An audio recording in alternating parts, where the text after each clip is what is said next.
बाबू बाबू कैसे बाबू बाबरा कलिया की मैं मतलब अरे बोल ना शादी की शादी हमर नहीं होते के कम करिया कौन करे काज के और दुश्मन अनाज के एकरा बेटी वाला भेले जे तोरा दे तोरा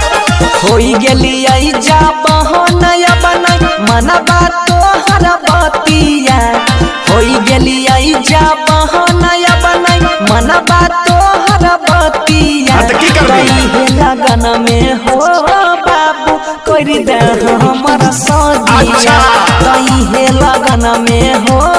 बाबू करी दे हमर सदिया लागल छै लॉकडाउन कोई नहीं जइतो तोर बरातिया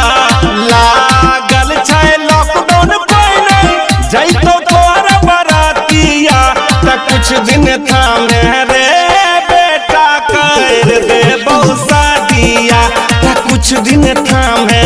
रे बेटा कर दे बहु शादिया बुझली की बुझबे यार बार अपना तके की बुझबाओ आ नहीं बुझली तो हम पंची उखाड़ ले भी रे की उखाड़ दे तोरा बतैया मकई के तुम लगा बाल उखाड़ दे बाल अरे सबर के फल बहुत मीठा होय छे बेटा आप हमरा बर्दाश्त ले पा भूल जो हां किए नहीं बुझै छो बापू बेटा के धर्म हो अच्छा चलै छियै गाँव में हमरा लागै छै शरम हो हां तो लगबे करतो सब कोई नहीं करतो शादी पसंद तोरा ऐसन कोई कोई कहि जो काम के बेरा में सूतल रहै छी कंबल के भाग जइबा के करोला के गिर जइतै जपिया भाग जइबा के करोला गिर जइतै जपिया इहे लगन में हो बाबू कर दे हमर सदिया कोई लड़कियों में मिले के चाहिए बाबू कर दे हमर क्या बुझे जो अरे सब बुझै छियै लेकिन तोरा के देतो लड़की अपन कोई एक्शन नहीं ले जो ढिंढोरा पीट ले कहां पीटबे ढिंढोरा लड़की दै छै ओकरा जे कमाई छै करै छै हमर शादी के गम कमेबे हमरा इतना कोई नहीं कमेबे की कमबे छै के हो पैसा कमबै छै जो जाके दिल्ली जाके कमा कौन चीज कमेबे रिक्शा जाके खींच छैला बिहारी से कही के मंगबा बर तुहारी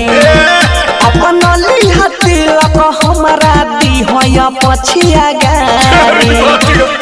शादी करैला किया करै छी इतना सोर कर देबो बेटा तोरा कनिया बेजोड़ रे हो गेलै शादी सोनुआ के ना तोहर बदिया तो पैसा कमबै छै गेलै शादी बनसी धर के हमरा फोड़ाबै छोल दिया इहे लगन में हो बाबू कर दे हमर सदिया तनी दाम धरे रे बेटा कर देबो शादिया बुझली ज्यादा छटर पटर नहीं कर कुछ नहीं है तो जब तक लॉकडाउन है।